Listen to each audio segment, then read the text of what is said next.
যদি শকুনি খেত তাহলে একসময় তারা মানে ওরা মারা যেত। এই করে করে করে করে বিলুপ্ত হয়ে গেছে, এখন আর নাই। কিন্তু এতে কি পার্শ্ববর্তী আছে, এই শকুনগুলো হচ্ছে এমন একটা জিনিস যে অ্যানথ্রাক্স রোগ আছে, গরুর হইলে মারা যায়। একটা অ্যানথ্রাক্স রোগ যদি গরুর হয়ে মারা যায়, আর যদি ওইটা মাটির নিচে পুঁছে রাখা হয়, 200 বছর পরেও যদি ওই জায়গায় কোনো জায়গায় কেউ যদি যায় আর তা পায়ে আঘাত লাগে, তারও কিন্তু অ্যানথ্রাক্স রোগ হতে পারে। তার মানে 200 বছরে এগুলো নষ্ট হয় না, মরে না, কিছু হয় না। কিন্তু এই যে জীবাণুগুলো নষ্ট করার মতো ক্ষমতা আছে একমাত্র এই শকুনের। শকুনি যদি ওই মাংসগুলো খায় তাহলে দেখা যাচ্ছে যে এই জীবাণুগুলো ধ্বংস করতে পারে। আমাদের এই যে কোভিড-19 যে হয়েছিল, যে ধরনের দুর্যোগ, এর মূল কারণটা কিন্তু এই ধরনের প্রাণীগুলো বিলুপ্ত হয়ে যাওয়ার জন্য।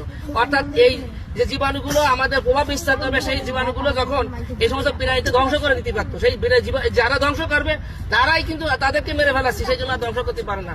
যার জন্য বন্য প্রাণী ধ্বংস করা মানে আমাদের মৃত্যু পথ আমরা টানিয়ে আনা। আমরা সবাই চেষ্টা করবো আপনাদের যেখানে যে অবস্থা আছে না কেন, কোনো বন্য প্রাণী যদি থাকে, সাপ, কুমির, কচ্ছপ, যেখানে যা কিছু দরকার, সৃষ্টিকর্তা যা আমাদের জন্য পাঠাইছে, এগুলো কিন্তু আমাদের প্রত্যেকের দরকার আছে। এবং না হলে একসময় এমন বিপত্তি আসবে, এই পৃথিবী ধ্বংস হয়ে যাবে।